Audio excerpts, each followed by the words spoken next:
welcome to the the long-awaited return of the Quick Diz Takes podcast. My sincerest apologies for being gone here for quite some time. Johnny in no way, shape, or form is at fault for this. As a matter of fact, the last few weeks, I've been trying to get going again. I've had a few little hiccups, so I apologize for that.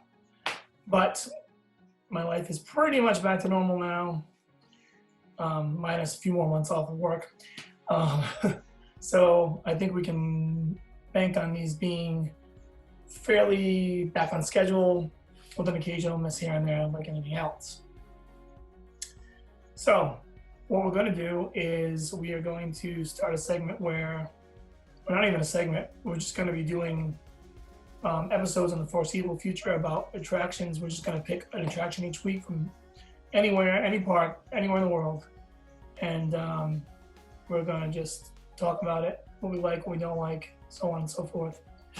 But before we do that, are you still, because I haven't talked to Johnny in a while, are you still going to Walt Disney World here this in December, or is that not having anymore? Or unless they close the parks, we're still going. Okay, cool. Unless they close our airport, something like that.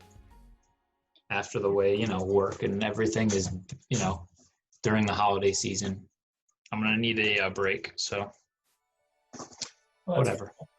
That's good. I am gonna lay low for a little while because of my current heart condition and COVID and whatnot. But hopefully we'll get back to the parks sooner than later. But we'll see what happens as the winter goes on and with the vaccines and all that kind of stuff. Because when the vaccines do come out, I will be eligible to get them, I think, in the first wave. And I don't know about and all that stuff. I don't know. I think I'm second wave because I'm still an essential worker, but I'm not a healthcare worker. So I don't know. Whatever. Yeah, I mean, of all the bad you hear, you don't hear any bad about Disney, so I'm not worried about that's true. Disney. That's true. And the day we're flying is Christmas Day, so I'm assuming the plane should be pretty empty on Christmas. Well, it's like 3 or 4 o'clock on Christmas Day, so I'm assuming it'll be pretty empty. But I don't know. What they say about the planes are supposedly really safe. It's just the airports. So I don't know. Whatever. Yeah, I mean, I practiced safety, so I'm not too worried. If this was a year out and everything was, I would consider it. But right now, it's all still kind of new to me. Yeah. Not COVID, but like just I just finally kind of got back on a 100% thing here, and I'm just gonna ride that out for a little while. I'm not even gonna be, like I said earlier, I'm probably not gonna work till the summer unless things get better quickly. But we'll see. Anyway, that's all boring stuff. It's not bringing the people down. Anyway, so the ride we chose this week, or I should say Sarah chose this week, and I think we'll leave it up to Sarah every week because why not have a third party picking these for us? And ultimately probably get to all the popular ones anyway. But an interesting one, Dinosaur, the Animal Kingdom. Would we say that this is a popular one?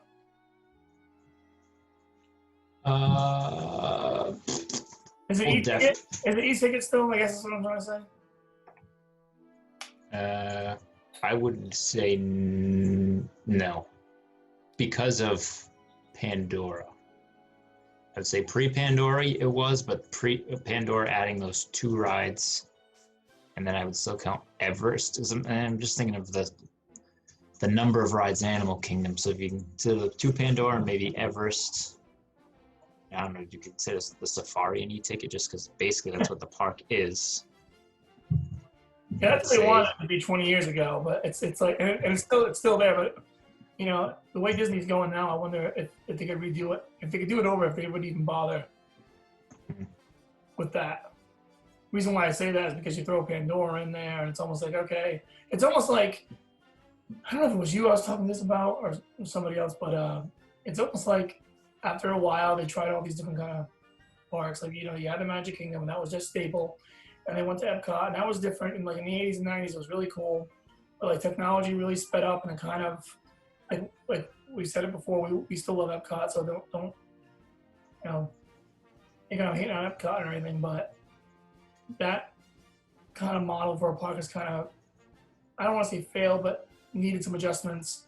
Same thing with Hollywood. Hollywood Studios blatantly has gone, basically become a Hollywood Magic Kingdom. Yeah, Yeah.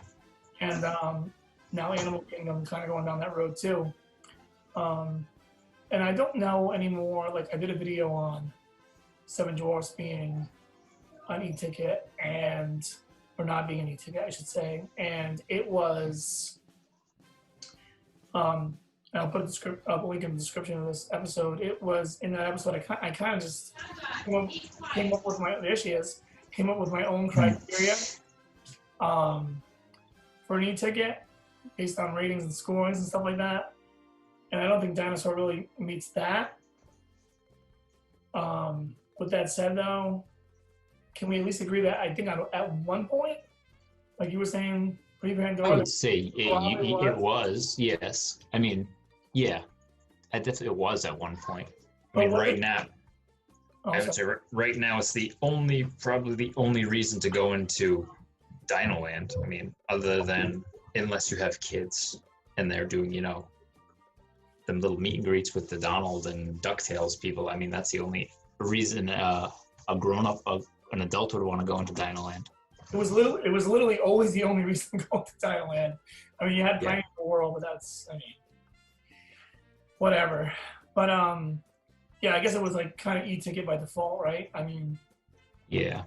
If it were in Epcot right now, as of today, if it was in Epcot, but nothing else, whatever's open's open, not counting Guardians or anything coming soon, would it be an e-ticket there? Probably. Yeah. I would say, yeah. I would agree. But that's just how pathetic their roster is right now as far as rides go. But yeah, we're going to be getting Ratatouille soon and stuff, so, you know, that'll pan itself out. But anyway, let's not get sidetracked. I'm getting sidetracked. So Dinosaur, what do we like about Dinosaur? Right off the bat, I like the queue of Dinosaur. I think it's one it'll keep you somewhat interested. I mean, there's stuff, so, you know, with the, right before you get, well, you're kind of half in the building, half not. You get like all those little things to look at, and you get something to read, you know, all the fossils and bones and all that stuff. You can read up on stuff. It feels like a museum. That's what's going for. Yeah, and I mean, you know, the dinosaur statue on the outside. I mean, it looks cool for just walking up to it, and then, you know, that little main circular room. Yeah. With all the paintings and the skeleton in the middle is very. I mean, it's better than just back and forth looking at nothing. So at least you can look at something. Yeah, it's just, and you know what? Two things here. One, like I said, it feels like a museum. It technically that one room kind of is a museum. Yeah. I don't think there's anything. I don't think there's anything actually real in there, but there are things to be read and stuff like that, and it's all replica. But some museums like that, anyway. And two, I think you stumbled upon a good idea here with these segments. What we'll do is we'll start at the queue, outside the building and/or queue, and work our way into the ride. And that's how we'll do this. So to stay on the queue, have you ever? One thing I like about Dinosaur, and I don't know, and I kind of remember. Like, I was there close to when it first came out, maybe a year or two after, I guess.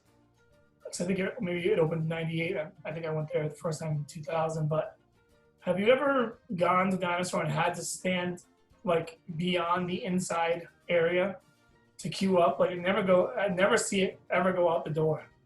At least in my experience. I'm sure there's people out there that, I mean, here's that have. Say last summer, we started. We weren't in the building, but we were on like the, you know, it's got like the overhang, but you're still outside. We were like right there, and then maybe 5 minutes we were in the building, but that's probably the furthest I've ever was outside. Yeah. I've never been outside of the building waiting. Yeah. Like it's always at least underneath it. Never have either. So that's always a plus. And it kind of has, it's funny though, because it kind of has the Aerosmith thing, right? I know, but they'll tell you it's a loading area, but I consider it to be more of like a secret queue where it's like, well, here's the queue, here's the pre-show. Yeah. We'll get to in a minute. And then, the doors just swung open and here's another queue. Yeah, yeah. Whereas Aerosmith, it's usually long when you get to the other queue. It's probably not, you could probably say it's about 15, 20 minutes again, give or take, an Aerosmith. And Dinosaur, maybe not so much. Yeah, because at least Dinosaur, you have two separate sides where and they load. Aerosmith's only the one. Yeah. You're putting like 16, 12. Is it 3 rows? 3 rows, so 12 people in a car. I think it's 3, or is it 3 rows of 4, something like that? 3 or I think it's 12. Yeah. I think it's 12. If it's not, it's 12 or 16. It's one of the two. Yeah. But yeah. So that when it comes to that, when you're scoring it in the sense of like, hey, this is a ride you can ride pretty easily without a fast pass, really, or an easy. They usually have one anyway because you gotta get a third one at that park, and it's usually available. So you just grab it. Mm-hmm. But and it's still a pretty quality attraction. It definitely holds up in that regard. Yeah. So let's move along to the story now. What do we think about the story?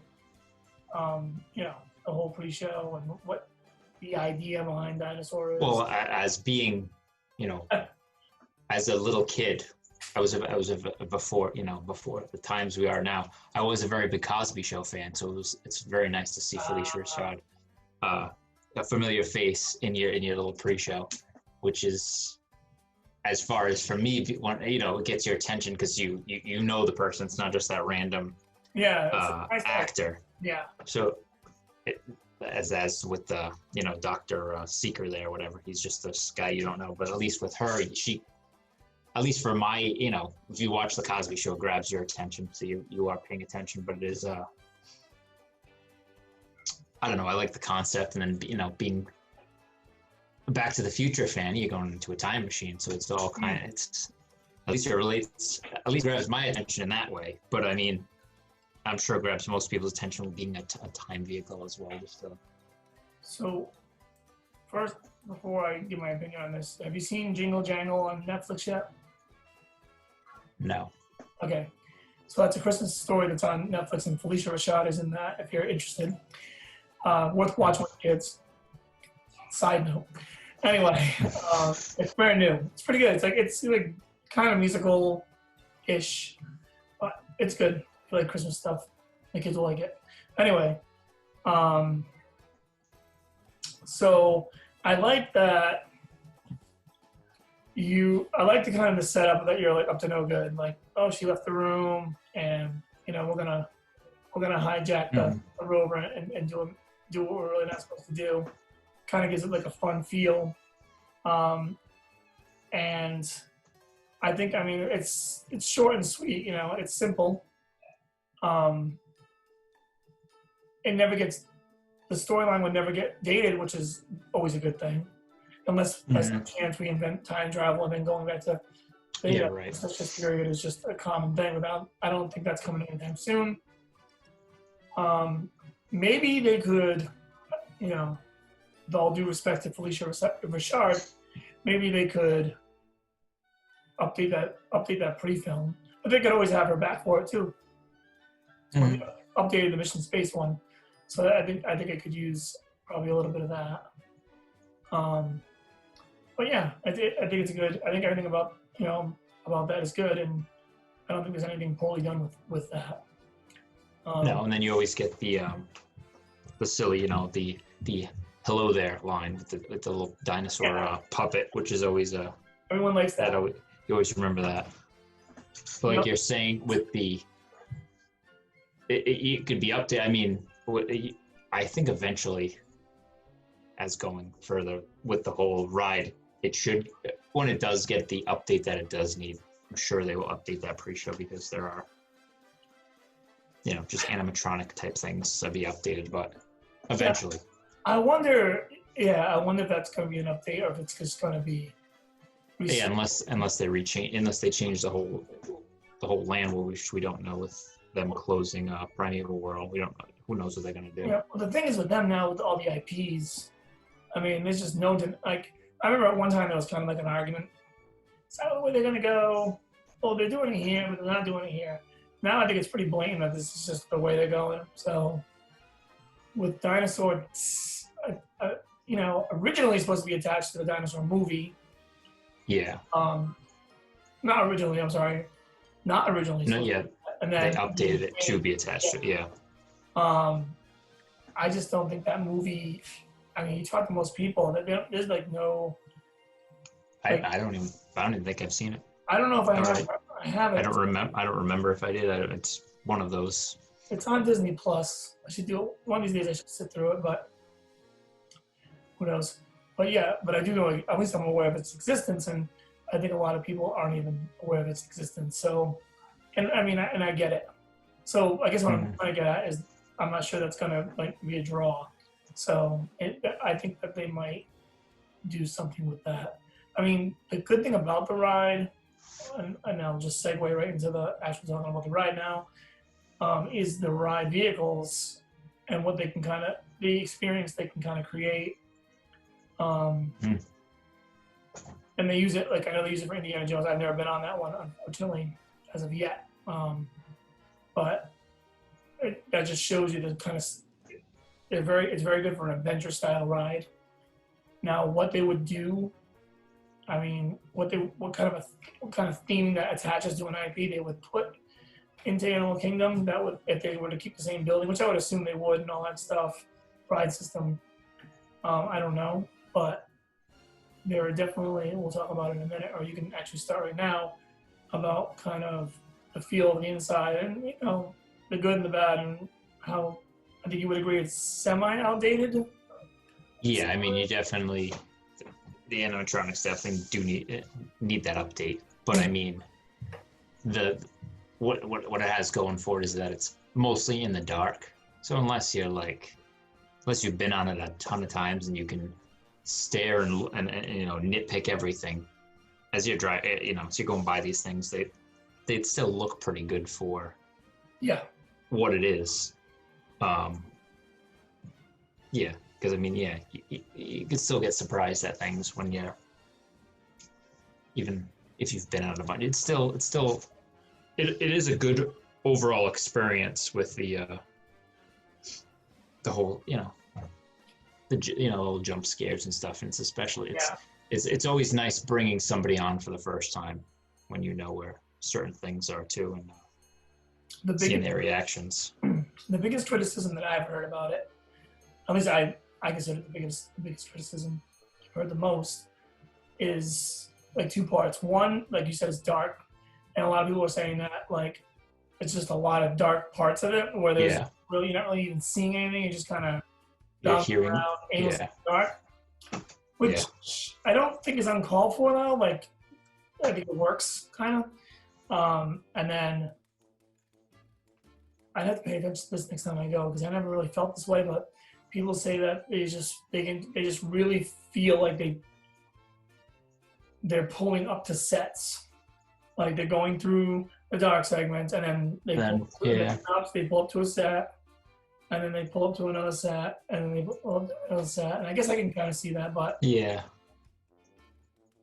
want to say, I mean, when I just watched the ride through too, I don't know if it's always been there for you. They just added, but that did seem to be like they had added some screen technology that was I think a little bit. See dinosaurs, running by in the background. So I mean that is something, but I see what you mean. Until you get towards the end where they're doing, the jumps, where things are popping out more. I can see the driving up to, set to set. Yeah.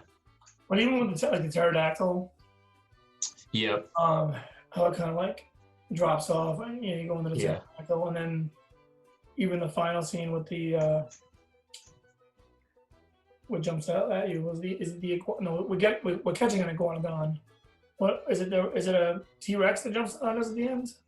No, it's like a You a can't. T-Rex. It's a Yeah, carnosaurus, carnivore. something like Carnivore. Yeah, something like that. carnivore. You're right. And that is, it's cool. Very reminiscent of Jurassic Park. Yeah, Um, or whatever. That it works. But I think that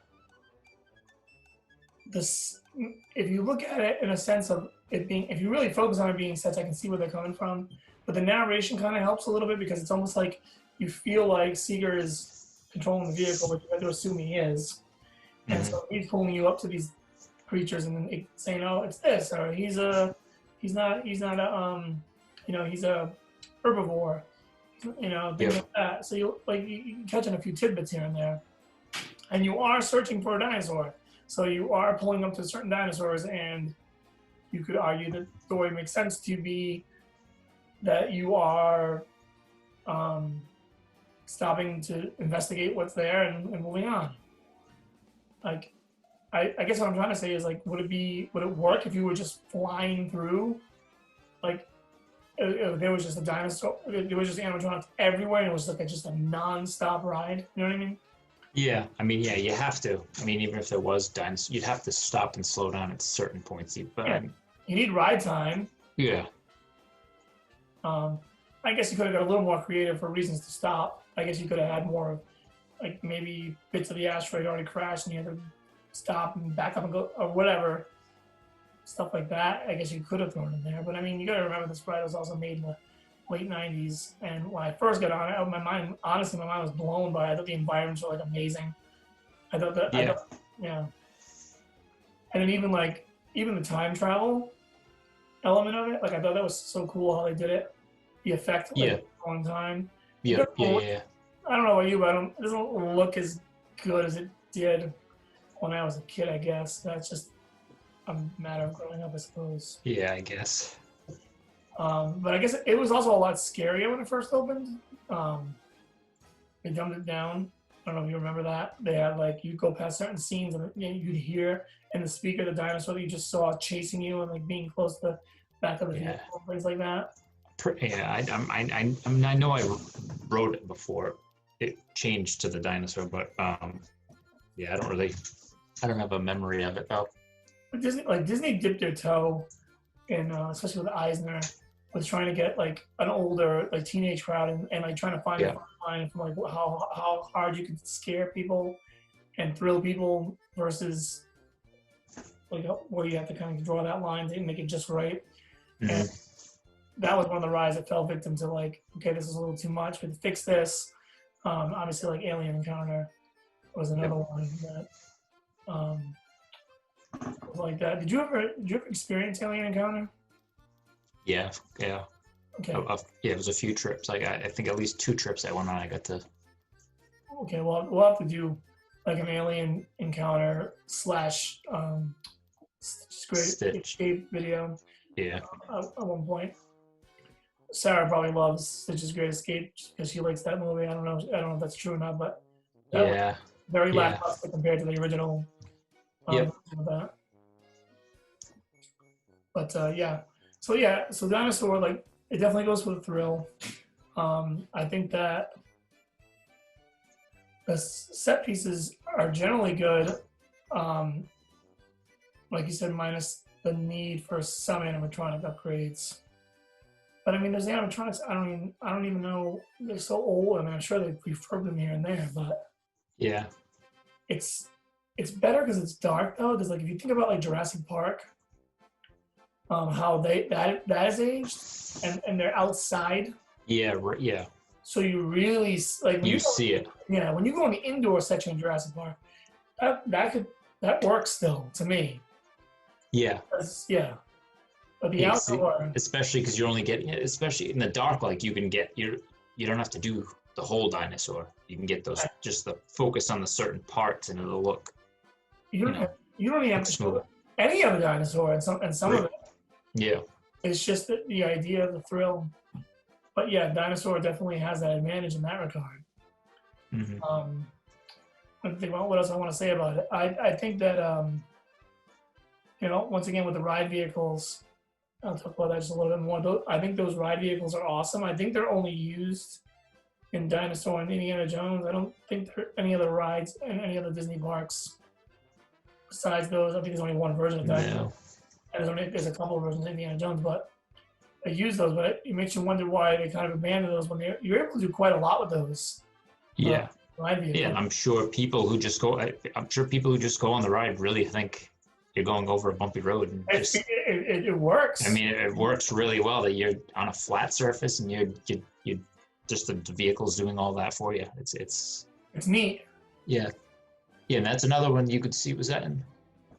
Was that? It was either that right or Indiana Jones was in that Imagineering documentary too, and it showed it driving just in a big warehouse and how it was moving. It was cool. Yeah, it's neat. It's like I said, I'm surprised that it hasn't been used again, and they have talked about it being used again, but they haven't done it.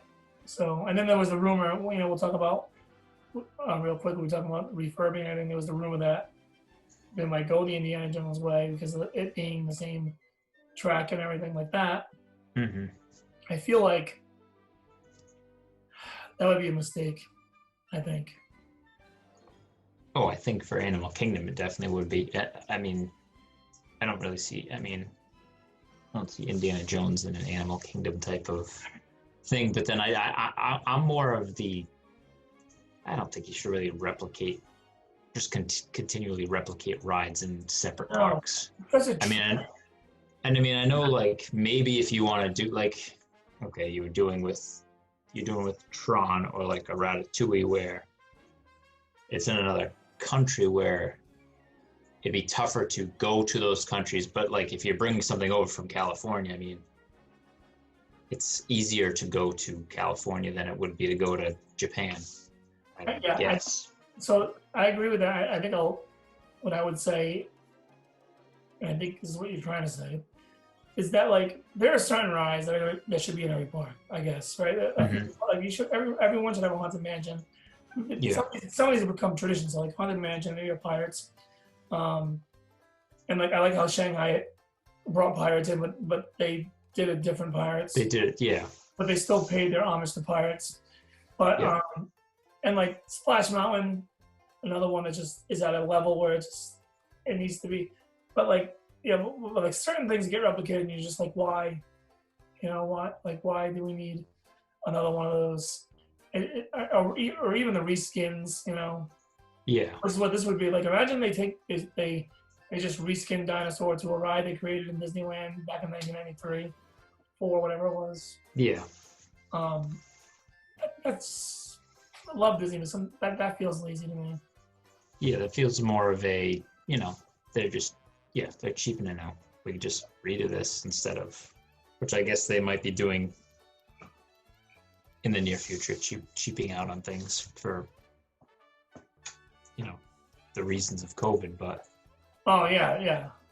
Well, hopefully, I understand it now, but I mean, for future things, new ideas. Oh, it's like thank God, like some of these projects got approved and like already to the point off the ground where they couldn't go back on them, because I wonder if it was like just a little bit longer, if you would even get like the Guardians coaster or Tron over here if they didn't get it going. Yeah. What has happened? Because now, I mean, they got to finish it, And I mean, like Epcot desperately like. It'll be interesting to see what does come out of Epcot, because they've really only said what Mary Poppins and Spaceship Earth are kind of on hold, but like, are they going to do the Moana thing? What is the festival center ultimately going to look like now? So it's like they cleared the land and so they have to do something, but it's just going to be interesting to see what comes of what that concept art was. It's going to be lackluster compared to what they promised. Yeah. Because that park, which is sad. Yeah. Yeah. The pictures looked awesome. I mean, Moana was kind of a cop-out thing anyway, in my mind. Like, I would have checked it out. And I don't know. Maybe I had to see. I guess I would have had to have seen it, but it felt like it was going to be like a D ticket, like kind of thing. Yeah.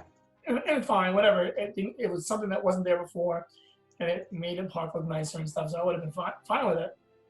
especially with it coming with other things. So no big deal. It wasn't like that was like the one big announcement. They are doing.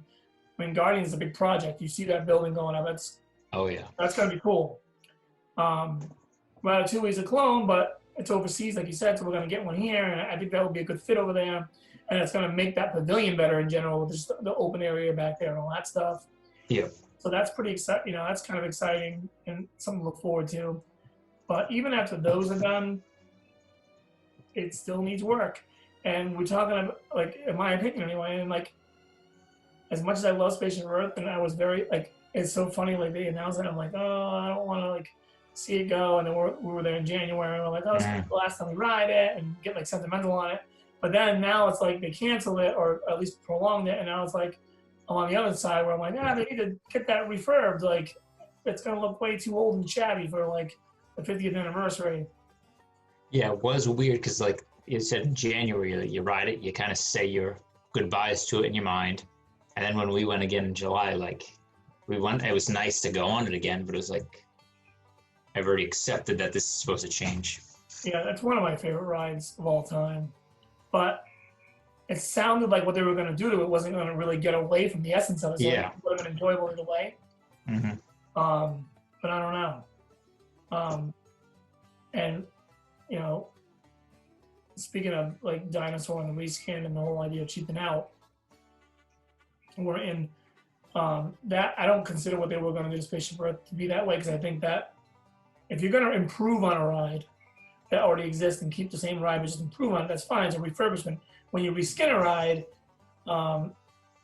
it's a different story. And like I remember kind of being, and I made a video about Frozen, and I think that Frozen's probably a better idea now because I mean, let's face it, Noir was a cool ride, but like kids don't care about that, and so they go on Frozen, and that's great, blah blah. But I want to say one thing as time has passed since I made that video and stuff. When you go on Frozen, at least for me, the more I go on Frozen, the more I can I get the feel and the sense, and I can see like where they cheaped out. Yeah. Oh yes. Yeah. I know what you're talking about. Yeah. Like, don't get me wrong, actually, it's funny because like the Anna and Elsa and like Kristoff and stuff, that technology, like that projection face technology they use in there when it first came out was kind of neat. But it's already kind of like dated in a sense when you see like what Belle looks like in the yes. Yeah. So it's almost like creepy. I think my wife actually described it as creepy, like the way their faces look and stuff. And then it's just because that different brightness and color is a little weird. You can see like where the seams of the projection. It's not bad. It's just not great.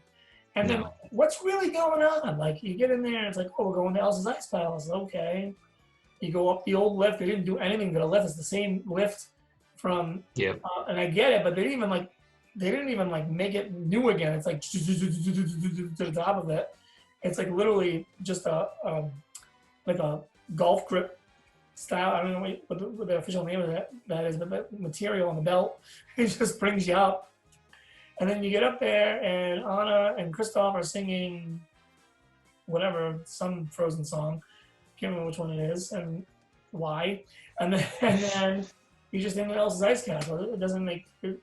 It's not a bad ride, but it doesn't. It's just thrown together. That's what I'm getting at. Yeah, and and then when you come back down too, it's just there's the little swirls on the side, but other than that, still that just dark. I mean, yeah, yeah. Frozen's gonna probably have a third movie, and it's probably gonna be big again. So I'm okay with it finding its way into a park, but maybe that should have had its own ride. I don't know.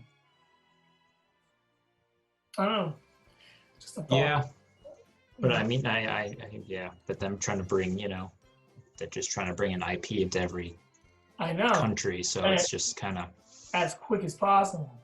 Yeah. Yeah, and I guess I give it that. I do like the idea of. I don't see it as selling out to have like if you walk into the France Pavilion and you can go to their little bakery and you can see their movie and you can do a couple other things and dine kind of authentically, well, as authentically as Disney makes it. And then you get to kind of experience a movie that took place in that country as a ride in ride form. Like, I think that's okay. Yeah. I don't have a problem with it per se, because like we talked about in past episodes, you get out there with the kids. It's a lot of walking to get to Japan or the United States Pavilion, and you're like, oh, there's nothing to ride or do out here. Mommy and Daddy are just gonna have a snack and a beer. It becomes maybe not ideal for the family. I know Aria can get bored. She's pretty good about it, but she can, after a little while, it's like, hey, we're gonna go on a ride or something. Yeah. So I think in that regard, it was good they went in that direction. And I got a little off track here, but I just think that they saw an opportunity to get away with cheaping out, and they did it. And now that's it. Yeah. That's it. That's your Frozen ride. You know what I mean? And so. Yeah, and I mean, and they don't. I mean, it's justified because it's still the longest wait in Epcot every day, pretty much. So. Yeah, I said that in my video. That's the thing you can't deny. No, if people are gonna wait for it, then why do anything different? Maelstrom was classic, but you were just that was a walk-on if there was ever a walk-on. Yeah, it was always nice. Be a walk-in World Showcase, and it's like, well, let's go. You just jump in there because it was a nice little, get the little flume ride for no wait, and it was a decent ride. Sometimes it was like ride twice in a row kind of ride because it was so easy to get on, and it was a high-end walk-on. Like it was a decent. It wasn't like Three Caballeros, at least in my opinion. I'm a big fan of that ride. Where it's like a walk-on, you ride's a ride. It was like a walk-on that was actually very enjoyable. Yeah. And the good thing about it was, what I liked about it at the end was that it was like a throw, like it was, you got on that ride and it started and you felt like you were in 1986 Epcot. Like it had the feel, man. Yep. Feel. But you can't sit on that forever, Anyway. I think we talked enough about this.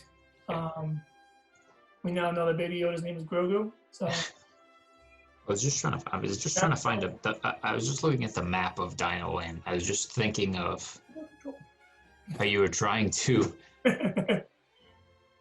I think they could. I mean, it's a decent size. I think they instead of the Indiana Jones, they may be able to get away with. They could do Zootopia. But they'd have to retheme the whole land. See, you could do. Well, that won't be that. First of all, getting stolen over my own words here. That wouldn't be that difficult to redo the whole land. No. But the carnival stuff has to just no reskins or anything. It all has to just come out. I mean, I think you could keep Dinosaur because you can still use those vehicles and get away with that. But everything else needs to just be. You could be in a police vehicle with. Yeah. Officer Hops and stuff. That'd be probably pretty cool. And that'd actually be great. And the thing that bothers me the most, and it kind of bothers me a little bit about Pandora too, like it's just being a stickler for it, but there is a little bit to be said for this, is that your Hollywood Studios is now your come ride the movie park. Like, can we agree on that? Mm-hmm. So that stuff kind of belongs there. Yeah. I think if things went differently and time had passed differently, Pandora might not be where it is right now. I think they couldn't get Star Wars fast enough to like rebut the Harry Potter. Mm-hmm. That's what Pandora was, right? In essence, it was like, well, what can we get our hands on? That's like that is cool. And they're trying to make it bigger than it is, even though I love the first Avatar movie and stuff. I think a lot of people do like it. But I mean, she's talking 11 years ago, and we haven't got a sequel yet and all that stuff. So, I don't know. Pandora is cool. I mean, Pandora is cool in the sense that like the boat ride's kind of blah. Yeah, I mean, if it was double the length, it would be much better. But it's It's just not. so. It's not Harry Potter world. Oh no. I mean, I'm not even a Harry Potter fan, but just when I have gone in there, it's just you're there, and it's now that they've added, both parks, it is cool to see.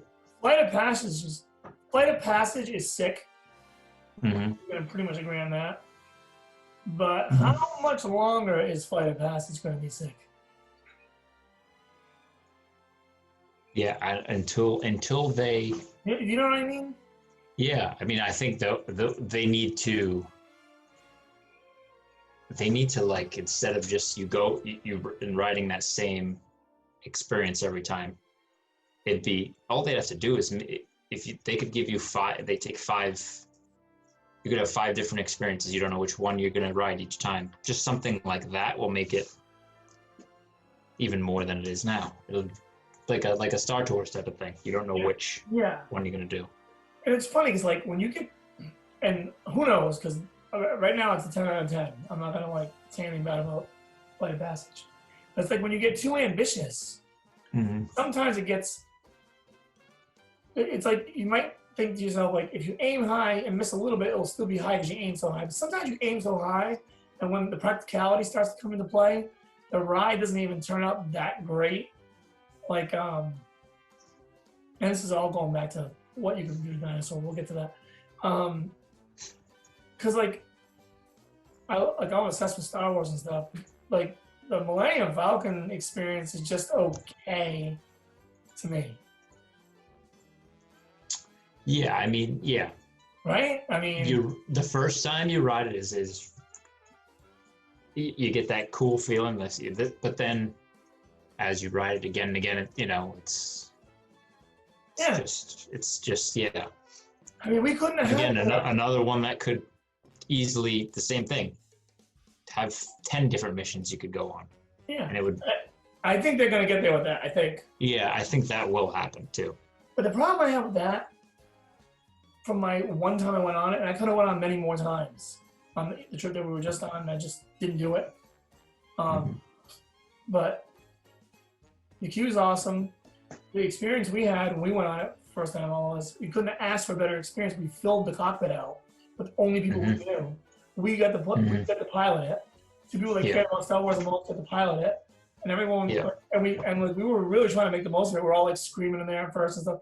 And it was fun, but it just didn't.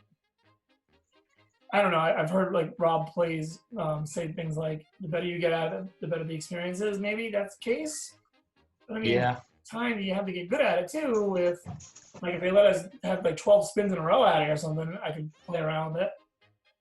Yeah, but yeah.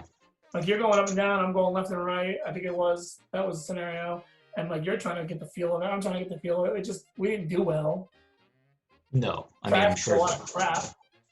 Yeah, I mean, yeah, you get that. If you're a local, I'm sure you get good at it. But for us who goes once, twice a year, I mean, you're only going to ride it once or twice a year at the most. And I wish they would have had I wish you were able to get a better thrill on it, you don't get much of a gut, like any kind of simulations where like it plays with your senses.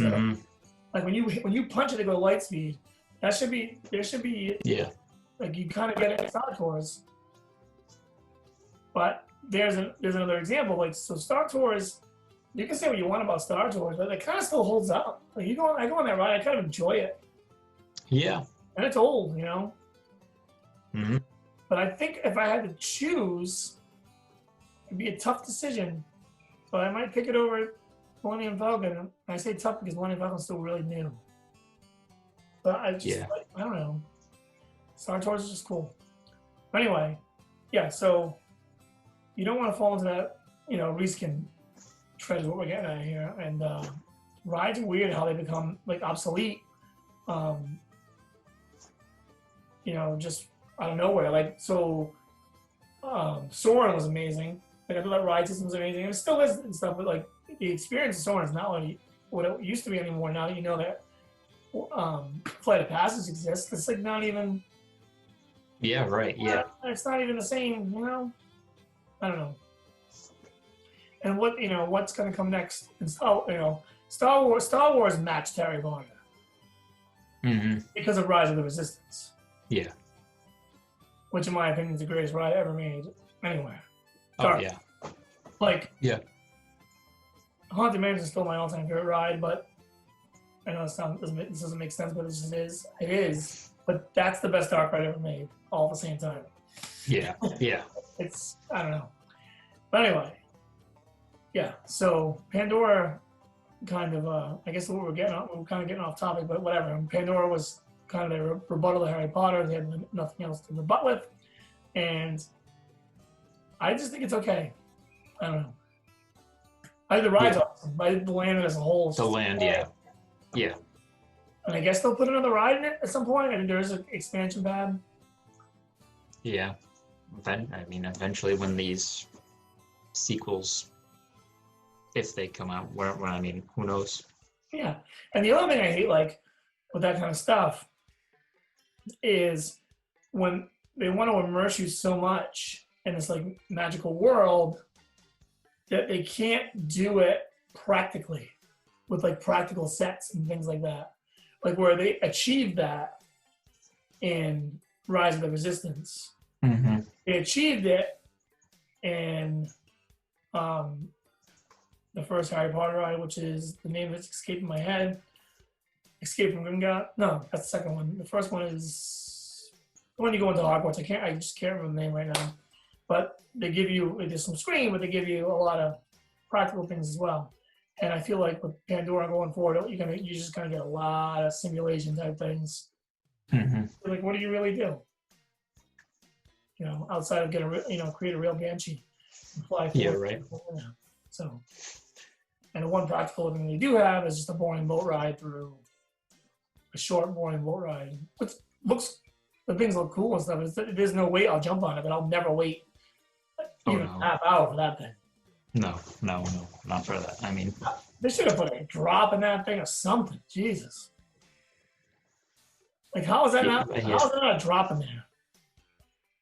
Yeah, anything, something. Especially since it's that short, there should be something in it. Well, what would have really been a cool thing to do was, like, have it drop and then, like, use screens on the side of the drop. So when you do drop and you kind of, like, look back or around your peripherals, it looks like a big, like there's the drop you fell down, but it all blends in like in Pirates in Shanghai. It just looks like you fell off a big waterfall and, like, blended into the whole. Stuff like that would have been cool. But anyway, we'll talk about that ride another time. But yeah, finish up. I think we should talk about your Zootopia idea. I think that is the best option for Dinosaur going forward. And I think you're going to be right. I think that's what they're going to do. Yeah, I think it's definitely going to change from the Dino Land whole thing because, it has to. Yeah, COVID might have saved it for a few extra years, but when when people start pounding the parks again, it will happen. Yeah. When the money starts rolling in again, they'll do something about that. And at that point, Animal Kingdom starts to become a really good park. I like Animal Kingdom anyway, but it needs a few more rides to get to like a level of like where all ages want to go there and and check everything out. Mm-hmm. Like, Everest is great, but every year that passes, Everest gets a little bit older, and that Yeti's not fixed, and whatever. And I don't know. I don't even think I've ever been. I think I've been on Kali River Rapids one time, and I'm sure it's just a standard. Oh yeah, we went on it this summer. It was just as compared to. I remember there used to be some sort of story to it when it first opened, and now it's nothing. There's nothing. It's. A lot of times I was the only person in the whole stupid thing to get wet, and it wasn't even worth it. The Popeye one, Universal, is good. I actually like that one. Yep. But as I'm not big on that kind of ride, but I'll jump on one once in a while. You get like the Popeye one. You get. I don't think I've ever been on one that you get as wet as that one. That one's just like you can't avoid it. Everyone just gets drenched. But Universal's a different park for different time. Anyway, we'll wrap up, and we will talk about another ride next week. We'll figure out what ride that is via text or in the comment box. Leave comments. If there's anybody who wants to leave a comment and suggest one, we'll take it from there too. But Yeah. we don't generally get a lot of those though. But if you want to, feel free. And I mean, we're going to get to most of them anyway, but I mean, maybe we'll get to some more unique ones. I don't know. I don't know if anybody would want to hear 30 to 40 minutes on, the Enchanted Tiki Room or things like that. I don't know. But I know Johnny and I definitely chomp at the bit to get at Pirates and Haunted Mansion and those types of things. So, Yep. Obviously, we will get to that at some point. But yeah, we'll do these for the next few months. I mean, we kind of used to harp on news, but I kind of wanted to get away from. There's just so many podcasts that just talk about news. I mean, if there's like a really good piece of news that comes out, fine. But I'm not gonna sit here and talk about Marvel movies and this and that. We'll brush on them once in a while, but I'm not gonna, I don't think it's worth donating segments to those types of things when you got 70 other podcasts doing that. So we'll try to keep it fun and keep it mostly about the parks, because parks, I think, I don't know about you, is mostly what my passion lies. I mean, I like Disney movies and stuff like that, but the parks are my favorite. So I think most people's stay on that. But yeah, let us know if you want any specific thing talked about, and we'll draw from that, or we'll just continue to, my glasses are crooked. We'll continue to look to make Sarah do that, because I know she hates to have to do that. Not really. And yeah, so right here, here, and over on Johnny's screen, you'll see our Twitter accounts. It was up there. No one ever does, but feel free. And I don't know if Sarah, I'm not on social media anymore except for Twitter, so I don't know if Sarah's done much with the Facebook page or not. But if you're friends with the page, and there's a few of you that are, you'll see the podcast uploaded there as well.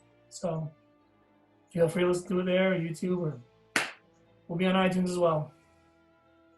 Other than that, I guess we're out of here. This was a really long episode anyway, I think. I think we're over an hour, so until next week. Later.